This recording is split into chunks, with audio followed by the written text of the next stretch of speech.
Sir साहब बताए थे, तो हमने कल तय किया था कि आज 11 बजे आना है। तो 11 बजे आके घाटी में जो इश्यूज़ है जो कल खासदार साहब ने रेज़ किए थे वो उसका कॉग्निजेंस लेना था। और उसके बाद में और कुछ चीज़ें सुपर स्पेशलिटी में और कुछ दिक्कतें हैं, कुछ प्रॉब्लम्स है, सबके बारे में चर्चा हुआ है।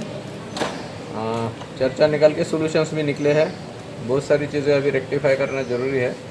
डीन मैडम को और कलेक्टर साहब को भी हमने बताया है कि कलेक्टर साहब को यहाँ इंचार्ज बोल के कि वही ध्यान रखें घाटी को मदद करने के लिए।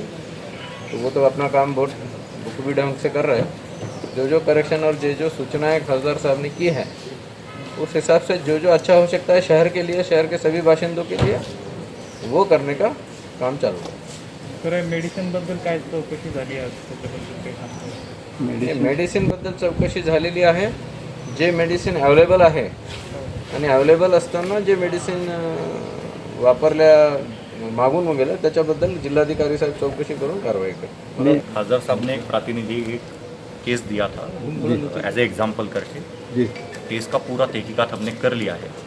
उसमें जो भी दोषी है उनके ऊपर एक्शन लेने के लिए डीन मैडम को बोला गया है। उसमें जो है एक शॉर्ट क्लिप, उसमें हमने जो भी सत्य पाया उसको दुरुस्त करने के लिए अभी उसको जो परमानेंटली उसको दुरुस्त करना है उसके हिसाब से सभी कार्रवाई जो है वो सभी कार्रवाई हम अभी करेंगे और वो चालू भी कर दी है। डीन मैडम ने और उनके सभी जो HODs है उन्होंने अभी आश्वस्त किया आज हमें कि हम जो है हम इस तरीके से थोड़ा थोड़ा कर करके जो है इसको ऐसी तरीके से सिस्टम बनाएंगे कि इसके आगे ये चीज़ रहे ही ना। अभी जो एक एग्जाम्पल के तौर पे जो आया था सामने, जो खासदार साहब ने लाया था, उसके तहकीकात करके उसका तो कार्रवाई तो होगा, वो बात तो है। नहीं, मगर बाकी दूसरों को लोगों को भी ये चीज़ें सब मंगाई जाती है जो रिकॉर्ड पे नहीं आती। और जो जैसे मैंने बताया अभी कि वो दूसरे लोगों को तकलीफ ना हो। एक तो बात है कि जो सामने आया उसके ऊपर एक्शन, और दूसरी बात है कि ऐसे ना हो इसके लिए एक सिस्टम सेटअप के लिए जो है सिस्टम सेटअप के लिए भी हमने अभी घाटी ॲडमिनिस्ट्रेशन के साथ में जो है वो करने का तय किया। औषधी आहे सर आता अवेलेबल पुरेशी सध्या मग डीन मॅडम जे आहे, डीन मॅडमने आता सांगितलेलं आहे ज्या ज्या औषधी आता अवेलेबल नाहीत त्याच्याकरता जे लोकल परचेसचे अधिकार आहेत डीन मॅडमकडे ते वापरणार आहे। वो 40,000 का इंजेक्शन का मामला क्या हुआ वो क्लियर? उसके बारे में हमने खासदार साहब को बोला है। खासदार साहब से जो है उसके डिटेल्स हम लेंगे, जैसे हमें डिटेल्स आते हैं उसकी भी इंक्वायरी करेंगे और उसमें किसी को बख्शा नहीं जाएगा। Thank you. देखिए, घाटी हॉस्पिटल जो है ये ज़्यादातर यहाँ पर जो पेशेंट्स आते हैं वो गरीब तबके के होते हैं और सिर्फ औरंगाबाद से नहीं आते हैं बल्कि आसपास के तकरीबन 13 ज़िलों से यहाँ पर पेशेंट्स आते हैं।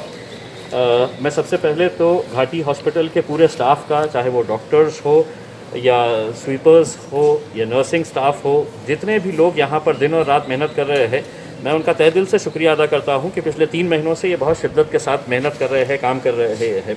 लेकिन इसी दौरान कुछ गलत बातें भी सामने आई थी, उसके ऊपर भी गौर करना ज़रूरी था। उसी के इरादे से कल जब हमारे पास एक पेशेंट का एक केस आया कि यहाँ पर बार बार पेशेंटों को ये कहा जाता है कि आप बाहर से मेडिसिन लेकर आए, जबकि हकीकत ये है कि यहाँ पर करोड़ों रुपये का फ़ंड, अगर सरकार ये दावा करती है कि हम करोड़ों रुपये का फ़ंड दे रहे हैं, तो प्रॉब्लम कहाँ पे आ रहा है, फिर पेशेंट्स के ऊपर ये बोझ क्यों डाला जा रहा है, इसको समझने के इरादे से यहाँ पर आए थे। तकरीबन 2.5 घंटे के करीब यहाँ पर विभागीय आयुक्त साहब सुनील केंद्रेकर साहब, हमारे कलेक्टर साहब उदय चौधरी साहब, डीन मैडम और दूसरे अधिकारी भी यहाँ पर आकर, मकसद यही है कि यहाँ पर इस सिस्टम को किस तरह से हम बेहतर बना सकते हैं, और उसी दिशा में बहुत सारे अच्छे निर्णय लिए गए हैं। और हम उम्मीद करते हैं कि आने वाले समय के अंदर घाटी में किसी भी पेशेंट को बाहर से दवाई लाने की ज़रूरत नहीं पड़ेगी।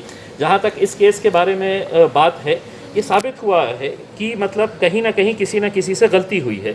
अब अगर अकाउंटेबिलिटी अगर हम फिक्स नहीं करेंगे तो एक मैसेज इस तरह से जाएगा कि आप गलत कामों को हम प्रोत्साहन दे रहे हैं। अब इतने बड़े बड़े जब अधिकारी आए हैं, हम लोग आए हैं यहाँ पर, तो किसी ना किसी के ऊपर एक अकाउंटेबिलिटी फिक्स करके उनके खिलाफ एक्शन होना है। एक्शन का मतलब ये नहीं है कि उनके ऊपर बहुत सख्त कर, दूसरे लोगों को ये मैसेज जाना चाहिए कि ये गरीबों के लिए बनाया हुआ हॉस्पिटल है और अगर गरीबों के साथ कोई छेड़छाड़ होगी तो यकीनन उसकी दखल ली जाएगी। ये मकसद था। आपकी डिमांड कायम है अभी कल की? देखिए, कैसा है कि सिस्टम इम्प्रूव होना ये ज़रूरी है। किसी एक अधिकारी को निकाल के उनको सस्पेंड करके अगर सिस्टम का हल अगर होता होगा तो मैं समझता हूँ ये मुमकिन नहीं है। आज हमने बहुत सारे विषयों के ऊपर चर्चा की है, डिस्कस किया है, और अगर ये सिस्टम अगर आगे चलता रहेगा, ऐसा ही चलता रहेगा, शिकायतें आती रहेगी, तो यकीनन किसी न किसी के ऊपर ये अकाउंटेबिलिटी फिक्स की जाएगी।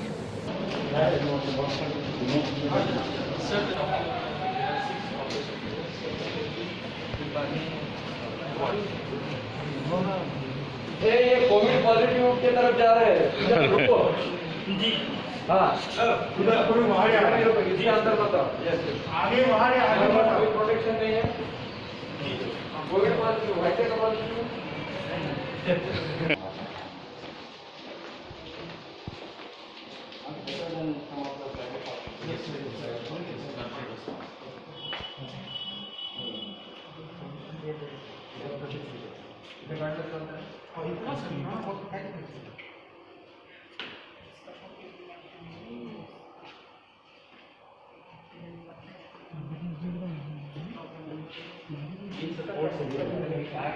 Since we are only waiting for the oxygen.